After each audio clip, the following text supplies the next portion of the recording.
तो जो प्रथम जो मंत्र आपको दिया जाता है वो आपको यहाँ तक बरी कराएगा। ये हमारे शरीर में जो कमल बने हैं इनमें इन देवताओं का आधिपत्य है। और जैसे सब मंत्री हैं, कोई किसी विभाग का, कोई किसी विभाग का, तो उनके ऑफिस से हमने नोडू सर्टिफिकेट लेना पड़ेगा जब हम अपने सब देश को जाएंगे। जैसे हम विदेश में गए हों तो वहाँ सब क्लियरेंस ले करके तभी हम वापस आ सकते हैं अपने देश में।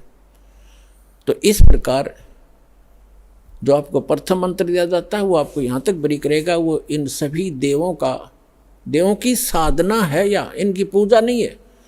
तो इनका जाप हम करेंगे तो ये पूजा नहीं करे। जैसे हम किसी से लोन ले रखा है बैंक से, उसकी किस्त भरते हैं तो उसकी पूजा थोड़ी है, तो करते हुए हमारा करना चाहिए, नहीं तो हमारी नीलामी हो जाएगी। हमने टेलीफोन कार्ड ले रखा है कनेक्शन और हम बिल नहीं भरेंगे तो बिल भर रहे हैं तो क्या उसकी पूजा कर रहे हैं? हम अपना कर्तव्य निभा रहे हैं और हम उसका टैक्स देंगे तो हम आगे चलाएंगे। इसी प्रकार अन्य बिजली, पानी, गैस कनेक्शन के बारे में जाने। तो इसी प्रकार इन सभी देवों से हमें राहत मिलती है, लेकिन ये मिलती है इन मंत्रों से। जैसे आपको पहले भी बताया था, ये इनके मूल मंत्र हैं। इनके अतिरिक्त कोई मंत्र और जाप किया जाता है ये कभी लाभ नहीं देंगे। जैसे एक भैंसा होता है या जैसे ये जिसको खागड़ कहते हैं जो, तो उसके उनका एक अलग कोड मंत्र है। जैसे खागड़ को यानी बैल को सांड करें जा वो ना देखे, और उन्हें एक बार कर दे हर वो नू देखेगा, ऐसे देखेगा चकुन्ना हो करके। तो वो जो अलग से जो मंत्र उसका जो कोड वर्ड है वो है उसका असली मंत्र, उससे खिंच जाता है, उसके बस की बात नहीं होती। जैसे भैंसे ने कहा अगर हर, और वैसे उसको कहता जाए भैंसा भैंसा कति नहीं देखा वो, अरे एक बार ने कह दिया हर नू देखेगा पाछे मुड़ के। तो ये जो हुर्र है इसका मूल मंत्र है, वो विवश है उसके। तो ये जो मंत्र हैं ये इन भगवानों के मूल मंत्र है, विवश है, इनके बस की बात नहीं। इस मंत्र से इनमें अवश्य गतिविधि होती है और तभी आपको तुरंत लाभ हो जाएगा। तो उसके बाद जैसे गीता अध्याय नंबर 8 के श्लोक नंबर 5 और 7 में गीता ज्ञानदाता कहता है मेरी भक्ति कर। 8वें अध्याय के 13वें श्लोक में गीता में उसने अपना मंत्र बता दिया। तो मेरी भक्ति करेगा तो मुझे ही प्राप्त होगा बस, और ब्रह्मलोक में जाएगा। ब्रह्मलोक में गए हुए प्राणी भी वापस आते। ये कंप्लीट नहीं हुआ, ये मोक्ष पूर्ण मोक्ष नहीं हुआ, क्योंकि गीता अध्याय नंबर 8 के श्लोक नंबर 16 में ये भी स्पष्ट कर दिया है कि ब्रह्मलोक में गए हुए प्राणी भी पुनरावृत्ति के अंदर है, जन्म मृत्यु होती है। 18वें अध्याय के 62वें श्लोक में 15वें अध्याय के 4थे श्लोक में स्पष्ट किया है कि अर्जुन तू सर्वभाव से उस परमेश्वर की शरण में जा, उसकी कृपा से तू परम शांति को और सनातन परम धाम को, शाश्वत स्थान को प्राप्त होगा, जहाँ जाने के बाद साधक फिर लौटकर कभी संसार में नहीं आते। तो उसके लिए 8वें अध्याय के 8, 9, 10 में कहा है कि जो उस परमात्मा की परम अक्षर ब्रह्म की भक्ति करता है, तत्वदर्शी संत से प्राप्त करके कंप्लीट स्पिरिचुअल ये भक्ति विधि, भक्ति मेथड, वर्शिप मेथड, तो फिर वो उस भक्ति के बल से, उस योग के बल से, योग माने भक्ति साधना के बल से उस परमात्मा को प्राप्त हो जाता है। तो यहाँ जो बात अभी तक अड़ी रही इन कबीर पंथियों के, ये कहते तो थे हम सतपुरुष की कथा सुनाते थे, और ये न्यू के कहते हैं कि जो तुम अन्य जाप करते हो ना ये तो काल के जाप है। अरे कोई बात हुई?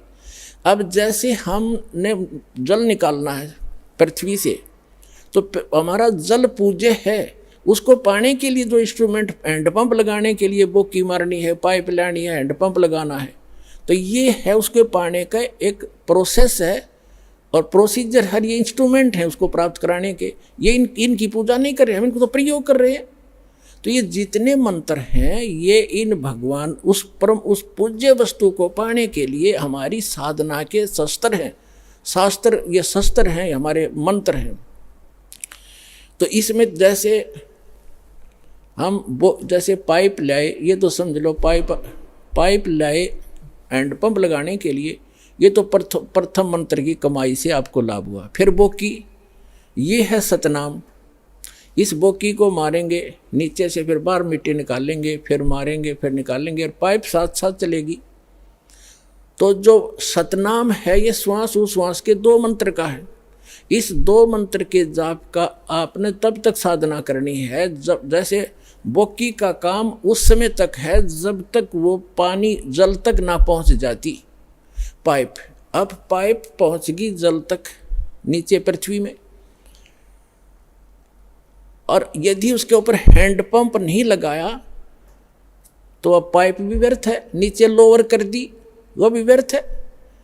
अब उसके ऊपर हैंडपंप लगाया जाएगा और हैंडपंप की भी पूजा करनी पड़ेगी, सेवा, उसको घुमाना हिलाना पड़ेगा, तब वो पूज्य वस्तु मिलेगी जल। तो ये जो पाइप लाए हम खरीद कर, ये तो प्रथम मंत्र का लाभ समझो। और सतनाम का जो जाप है 2 अक्षर का, ये बोकी समझो, ये इसका काम ये हो गया। यदि सारनाम नहीं मिला तो वो बोकी भी पाइप लोअर की हुई भी व्यर्थ गई। तो कंप्लीट स्पिरिचुअल जो way of worship, method of worship है, वो कंप्लीट हमने प्रयोग करना पड़ेगा, तभी वो वस्तु प्राप्त होगी। तो मूल जो सतनाम का जो 2 अक्षर का मंत्र है वो तो श्वास उश्वास से जाप करना है। उसने तो पाइप पहुंचा दी पानी के तक एंड उसका। अब सार शब्द जो है, सार नाम आदि नाम, वो हैंडपंप है ऊपर का मशीन, वो लगाई जाएगी, फिर वो पूज्य वस्तु रोज प्राप्त होगी, कितना निकाल लियो। तो इस प्रकार परमात्मा प्राप्ति होगी पुण्यात्माओं। वो स्पिरिचुअल नॉलेज दास के पास है, आओ और ग्रहण करो।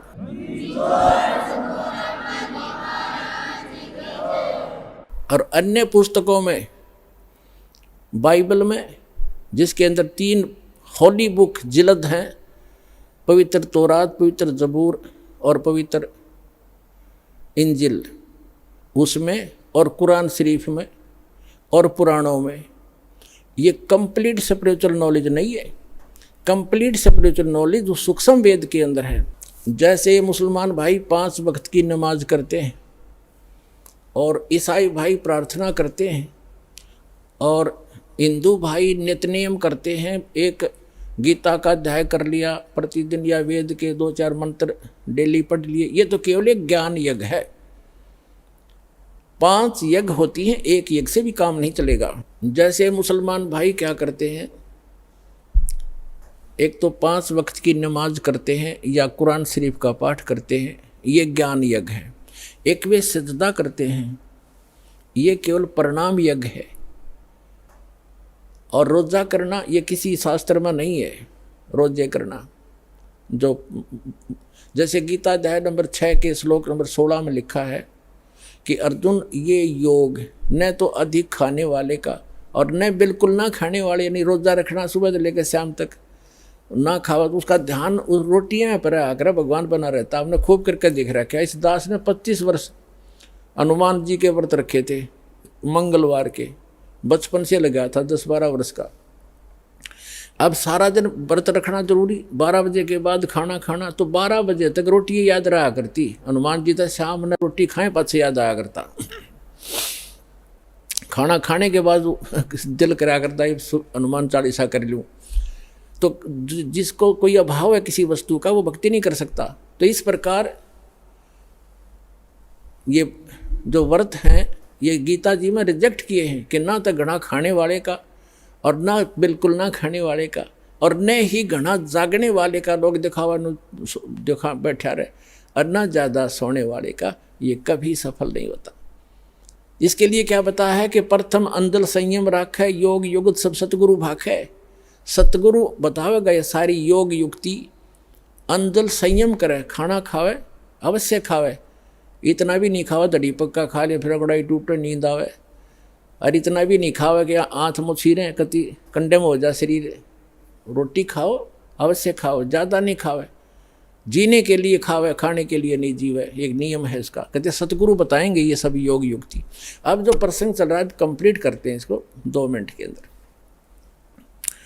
अब तो ना तो पवित्र बाइबल में जो 3 बुक है उनके अंदर, और ना कुरान शरीफ में, ना पुराणों में इस परमात्मा के पाने का कंप्लीट स्पिरिचुअल नॉलेज नहीं है, और ना वेद और गीता में। तो कंप्लीट स्पिरिचुअल नॉलेज है वो सूक्ष्म वेद में है, जिसको जो गॉड गिवन है, जो तत्व ज्ञान है, वो दास के पास उपलब्ध है। उसके अंदर कंप्लीट स्पिरिचुअल नॉलेज है। पूरा विश्व आओ अपना कल्याण करवाओ। बोलो सतगुरुदेव की जय।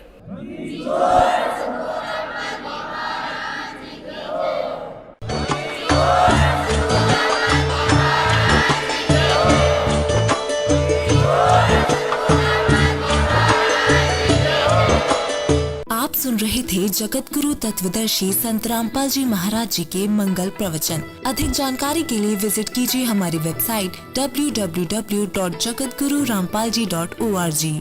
संत रामपाल जी महाराज जी के शुभ आशीर्वाद से पूरे विश्व भर में 500 से भी ज्यादा नाम दीक्षा केंद्र हैं, जिन पर संत रामपाल जी महाराज जी द्वारा ऑनलाइन निशुल्क नाम दीक्षा दी जा रही है। अपने नजदीकी नाम दीक्षा केंद्र का पता करने के लिए संपर्क करें 8222880541।